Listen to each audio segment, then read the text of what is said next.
Bom, estamos aqui nesse segundo bloco da entrevista, né, com a doutora Rita. Doutora Rita Mendonça, ela é uma pessoa super especial, já queria ter trazido há muito tempo aqui. Estou adorando que ela teve agora uma razão especial, que veio aqui dividir com a gente, e aí eu só quero agradecer a Rita por ter aceitado o convite, estar aqui junto com a gente, e aí vocês vão ver e tenho certeza vão se encantar com tudo que ela vai dizer, porque, claro, tem a ver com o que a gente precisa adotar para a nossa vida. E aí eu quero começar daquele jeito que faço sempre, que eu acho que é legal a gente poder conhecer quem a gente está ouvindo falar. E aí eu queria, Rita, que você falasse um pouco da Rita ainda antes de ser a doutora Rita. Como tudo começou, né, a família, fala um pouco disso. Cláudia, é sempre um prazer estar com você e aqui no programa pela primeira vez, né? Vamos lá. A Rita, filha da Dona Rosa e do Dr. Nilson, dentista do interior, né? Eu assim, tenho lembranças muito boas do interior onde eu passei a minha infância, que é a União dos Palmares, né? Saí de lá para estudar, estudei lá as primeiras séries da minha vida, mas logo a minha mãe percebeu que seria importante investir nisso. Eu vim estudar aqui na capital e aqui em Maceió, comecei a minha vida escolar no Colégio de São José. Opa! Por uma escolha minha. Viu? Escolha minha, assim, a minha mãe respeitou. E aí eu escolhi que ali seria o lugar, e realmente foi um lugar muito importante na minha vida. Em seguida, ainda durante o ginásio, que a gente chamava ginásio, né? Resolvi fazer escola técnica, na época escola técnica, que na época também existia a partir da 7ª série, fui para a escola técnica, me formei em eletrotécnica, porque eu imaginava assim, é importante você ter uma profissão, se der para prosseguir, joia, mas senão você já tem. Né? E aí eu me dediquei ao curso, me formei na escola técnica, e aí nesse período, assim, naquele dilema natural, inclusive da idade, eu acabei escolhendo o curso de Direito, né? Fui para a UFAL, consegui ir para a UFAL e fiz o meu curso de Direito, que inclusive abandonei, assim, por uma crise meio que existencial também da idade, né? Naquela busca do que de fato eu queria. E graças a Deus eu resolvi retomar o meu curso, eu parei 2 anos, e resolvi retomar, e assim, já certa do que eu queria. E o que é que eu imaginava? Eu preciso achar dentro do direito algo que me apaixone. Eu achava muito frio o curso jurídico, né? O advogado nas salas de audiência dos tribunais, eu achava aquilo tudo muito frio. E aí eu fui conseguindo, com o tempo, perceber que o direito não é só isso. E me encontrei justamente na área dos direitos humanos, né? Me apaixonei pelos direitos humanos e consegui, dentro do meu curso, fazer algo que eu acredito que é próximo, existe um calor humano, um afeto, um chegar junto, né, que normalmente nas outras áreas você não encontra, e me dedico a isso desde então. Mas aí, Rita, nessa época que você fez o curso, nesse período você já casou ou só que depois que terminou o curso? Só depois do curso. Então, né? quer dizer que a Bia veio depois. Veio depois. Então, quer dizer que existe uma filha, claro que eu toquei porque sei, né? Porque, além de admiradora, trabalhamos juntos já há algum tempo. E aí, sei que tem, né, uma filha que está há quantos anos? Tem uma filha com 13 anos, que desde os 2 aninhos, por aí, me acompanha nas palestras, nos seminários, nos cursos. Inclusive, Beatriz. Inclusive, estaria hoje aqui para me fotografar.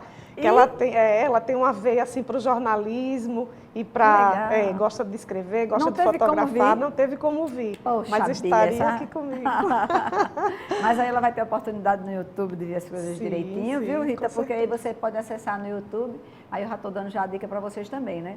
Porque se você disser Palavra Amiga TV Mar ou TV Mar Palavra Amiga, aí vocês vão encontrar esse programa e aí vocês vão poder compartilhar. Mas aí voltando para a Rita aqui, ela estava falando do curso, né, daqui dos direitos humanos, que ela se envolveu. E aí esse caminhar foi trilhando para onde, Rita? É interessante, né, que a gente, como você sabe agora, inclusive, na área que você também está bem próxima, que a gente tem a impressão, aquela impressão errada, equivocada, que é passada, que direitos humanos é o direito de proteger o bandido, né? E aí a gente, às vezes, é contrário aos direitos humanos com essa impressão equivocada.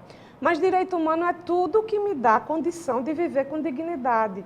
Então, se eu falo de saúde, se eu falo de trabalho, se eu falo de moradia, de segurança pública, eu estou falando de um direito que eu tenho enquanto ser humano, né? Então, é muito importante a gente ter essa visão, né, para que a gente tenha, de fato, a dimensão do que é o direito humano. E hoje é muito interessante você trocar nesse assunto, só porque aí eu gostaria que as pessoas soubessem, que acho que nada é por acaso nessa vida, né?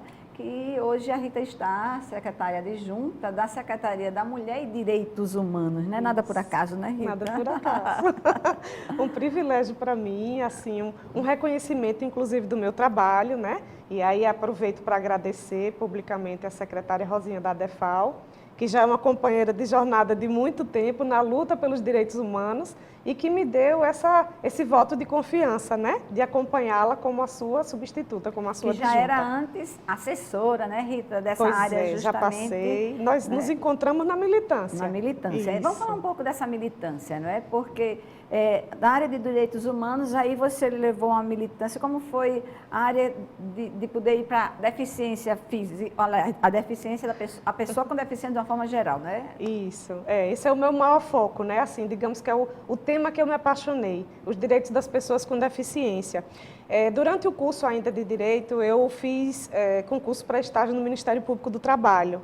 E fazendo o meu estágio lá, eu me identifiquei tanto com as causas, justamente o Ministério Público é um local que defende um direito humano que é o direito ao trabalho, né? O direito, inclusive, que me dá a condição de acessar os outros direitos. Porque já que eu estou num país que é capitalista, eu preciso, muitas vezes, ter o dinheiro que eu consigo através do meu trabalho para acessar os outros direitos humanos, né? Então, dentro dessa área, acabado o meu estágio, eu fui convidada para permanecer no quadro. E permaneci no Ministério Público do Trabalho aqui em Alagoas durante 15 anos. Opa. E lá eu lapidei o meu caráter mais ainda com esse foco, com esse olhar. E eu tive a oportunidade de ter contato com as pessoas com deficiências através do cumprimento, da fiscalização de se era cumprida a lei de cotas, que o Ministério Público faz isso, né? Então, eu me aproximei desse grupo e comecei a me incomodar, porque tinha coisas tão claras nos direitos dessas pessoas e eu não entendia o porquê que não estava sendo cumprido.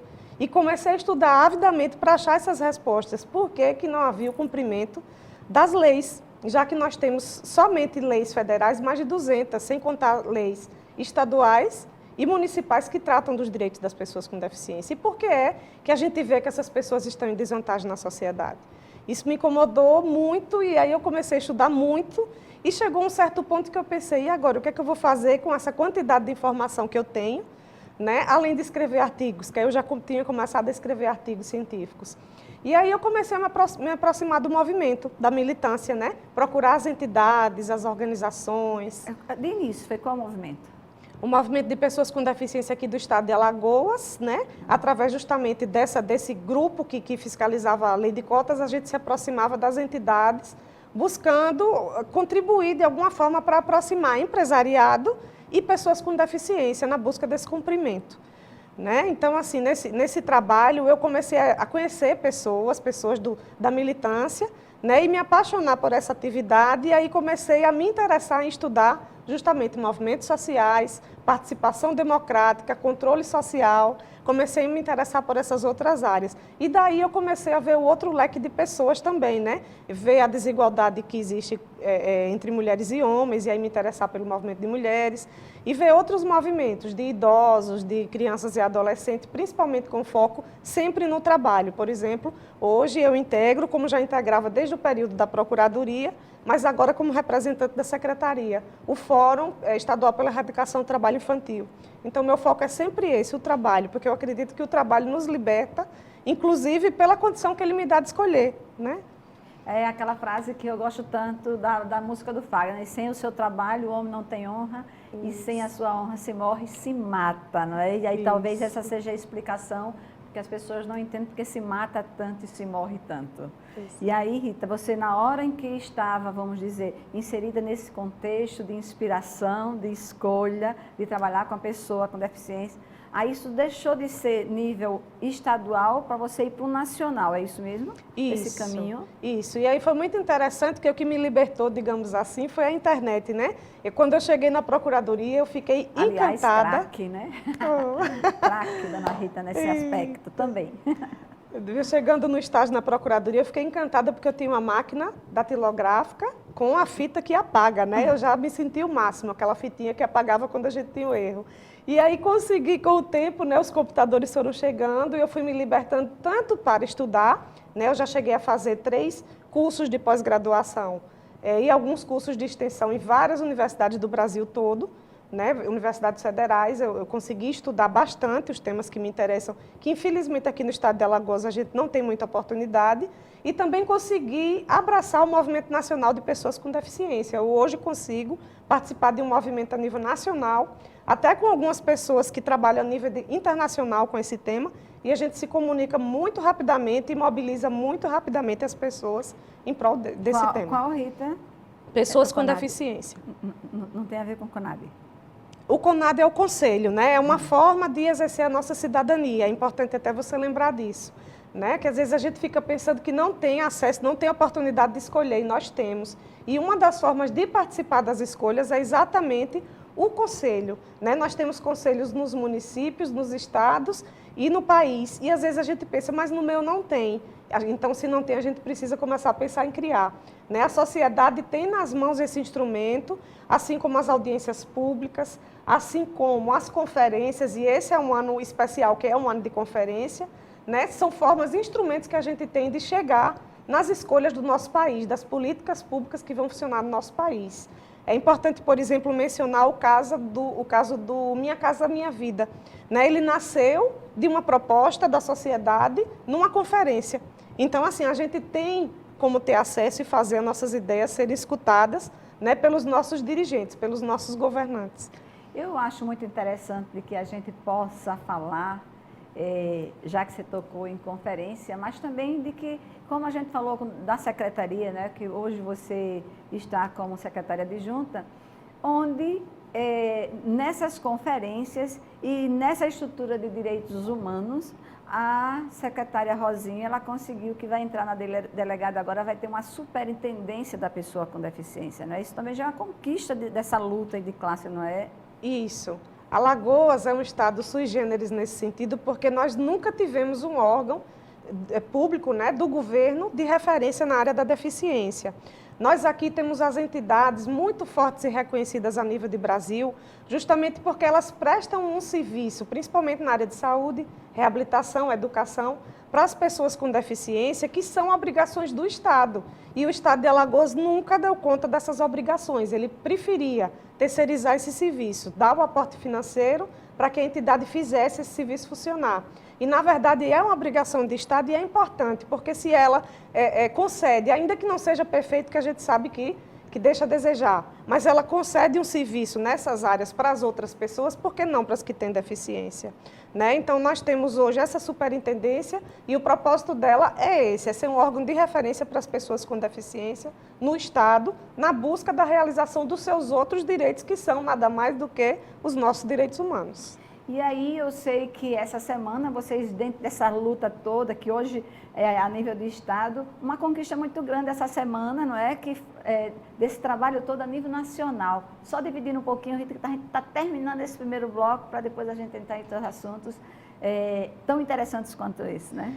Pois é, essa semana foi coroado, né, um trabalho, inclusive, de todo o mandato da deputada, então deputada federal Rosinha da Defal, que eu tive também o privilégio de participar, né, da construção do mandato dela, e ela dedicou boa parte do seu mandato a fazer a Lei Brasileira da Inclusão, que era o Estatuto da Pessoa com Deficiência, de fato ser sancionado, se transformar em lei. Né? Nós tínhamos vários entraves e a nossa maior preocupação, inclusive, era que enquanto ele permanecesse na Câmara, por uma determinação do próprio processo legislativo, todos os assuntos que interessavam as pessoas com deficiência, que eram objeto de projeto de lei, os projetos eram apensados a esse projeto maior e mais antigo. Ele é de do então deputado Paim, agora senador. Em 2003 ele renovou esse projeto. Em 2005, enquanto senador, ele reacendeu esse projeto no Senado e tudo que chegava na Câmara com esse tema, deficiência, acessibilidade e inclusão, ele era pensado, ao ponto de existir quase 200 projetos de lei nesses 15 anos, que era dado entrada pelos deputados e eles não conseguiam caminhar porque eram pensados. É um processo normal no processo legislativo.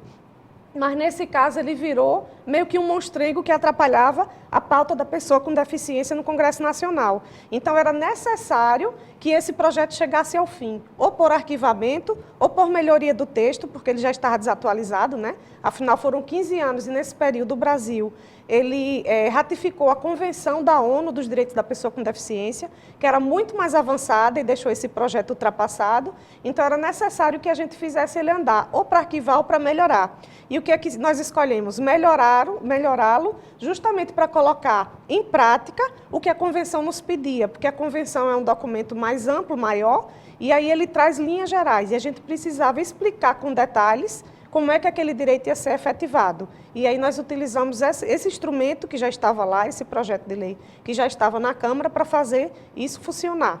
Então, a luta da deputada, não é, foi exatamente fazer com que tivesse uma forma e esses direitos que seriam garantidos por lei até, não é? Que ele fosse por lei, não é? Que inclusive, nós tivemos assim um momento inédito, porque o que é que acontece? Quem faz lei é o Legislativo.